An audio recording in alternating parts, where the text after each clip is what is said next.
안녕하세요. 오늘은 성경 이사야 31장을 좀 깊이 들여다볼까 합니다. 이게 시작부터 아주 메시지가 강렬해요.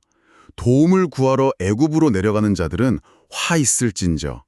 당시 최강 대국이었던 애굽인데 왜 이렇게까지 강하게 경고했을까요? 좀 직설적이죠? 네, 그럴 만한 이유가 있었죠. 뭐랄까, 당시 국제 정세를 보면 아수르 제국의 위협이 정말 대단했거든요. 그러니까 이스라엘 입장에서는 군사 강국인 애굽의 그 말과 병거, 최신 무기 이런 거에 좀 기대고 싶은 마음이 왜 없었겠어요. 아, 그렇죠.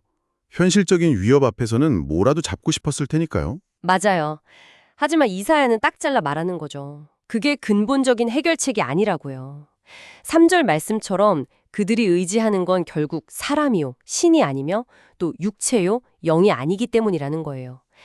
진짜 도움은 다른 데서 온다. 이걸 강조하고 싶었던 겁니다. 이야, 눈앞에 보이는 그 강력한 애굽 군사력인데도 결국엔 다 소용없을 거라는 예언이라니 듣고 보니 정말 파격적이네요.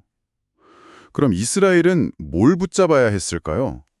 그 대안이라는 게 좀 막연하게 느껴질 수도 있었을 것 같아요. 바로 그 점이 핵심입니다. 이사야는 이스라엘의 거룩하시니, 그러니까 하나님을 보라고 계속 이야기하죠. 1절에서도 나오고요. 그리고 그분의 보호가 얼마나 강력한지를 4절, 5절에서 아주 생생하게 그려내요. 아, 그 비유들이 인상 깊더라고요. 네, 굶주린 사자가 먹잇감을 떡 움켜쥐고 절대 안 놓치려고 으르렁대는 모습 있잖아요. 마치 그렇게 또 어미새가 막 필사적으로 날갯짓하면서 자기 새끼를 감싸는 것처럼 그렇게 하나님이 예루살렘 시온을 지키시겠다 이런 약속이요. 와, 사자랑 어미새. 여기서 진짜 주목할 점은 뭐랄까 인간의 눈에는 그 애굽 군대가 훨씬 현실적이고 강력해 보였겠지만 사실은 이 보이지 않는 하나님의 보호가 훨씬 더 견고하고 확실하다. 이걸 강하게 대비시키는 거죠. 사자나 어미새 비유는 정말 강렬하네요. 백성들이 분명 잘못된 선택을 했는데도 하나님은 여전히 지키겠다는 의지를 보여주시는군요. 근데 이게 그냥 무조건적인 보호만은 아닌 것 같아요. 6절을 보니까 너희는 자기에게로 돌아오라 이렇게 촉구하시잖아요. 맞습니다. 아주 중요한 포인트예요. 하나님의 그 보호 약속은 돌아옴, 즉 회개랑 딱 연결이 돼요. 하나님께 등을 돌리고 스스로의 힘이나 우상 이런 걸 의지했던 것에서 돌아서라. 이 촉구죠. 아, 그래서 7절에서도 구체적으로 자기 손으로 만든 은우상, 금우상 이걸 딱 짚어서 말하고요. 이게 결국 뭘 의미하냐면요.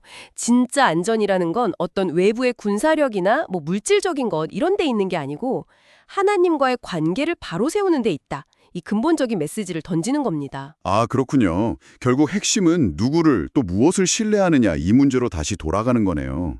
인간적인 계상이 아니라 하나님께로 방향을 딱 트는 것. 그럼 그 이스라엘을 그렇게 괴롭히던 아수르, 그 아수르는 어떻게 되는 건가요? 그들의 운명도 좀 궁금한데요. 네, 아스르의 최후에 대해서도 8절에서 분명히 예언합니다. 그들이 망할 거다.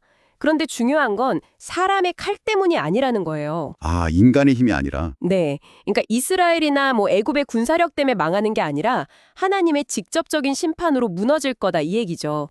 특히 9절 마지막 구절이 참 의미심장한데요.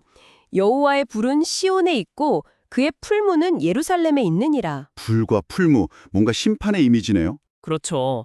하나님의 그 심판하시는 능력, 또 정화하시는 불길이 바로 당신의 백성이 있는 예루살렘, 시온, 그 중심에 있다는 거예요. 이게 뭘 말하냐면 진짜 두려워야 할 대상은 저기 있는 아스루 군대가 아니라 바로 우리 가운데 살아 역사하시는 하나님이다. 이걸 깨닫게 하는 거죠. 와, 오늘 이사야 31장을 통해서 우리가 어려운 순간에 무엇에 기대려고 하는지 좀 돌아보게 되네요. 눈에 보이는 힘, 인간적인 동맹, 이런 건 당장은 그럴듯해 보여도 결국엔 한계가 있고 오히려 보이지 않는 하나님의 약속과 능력이 영원하다 이런 메시지였어요. 자, 그렇다면 이 이야기가 오늘을 사는 당신에게는 어떤 울림을 주는지요? 혹시 당신도 모르게 의지하고 있는 당신만의 애굽은 무엇일까요? 그렇죠. 이 장은 정말 시대를 초월해서 우리에게 질문을 던지는 것 같아요. 신뢰의 뿌리를 어디에 내려야 하는가? 이 본질적인 질문이죠. 당시 이스라엘처럼 우리도 힘들고 불안하면 뭔가 좀 확실하고 강력해 보이는 것에 기대고 싶은 유혹을 늘 받거든요. 네, 그렇죠. 어쩌면 그게 돈일 수도 있고 어떤 사람일 수도 있고 아니면 내 경험이나 능력일 수도 있겠죠.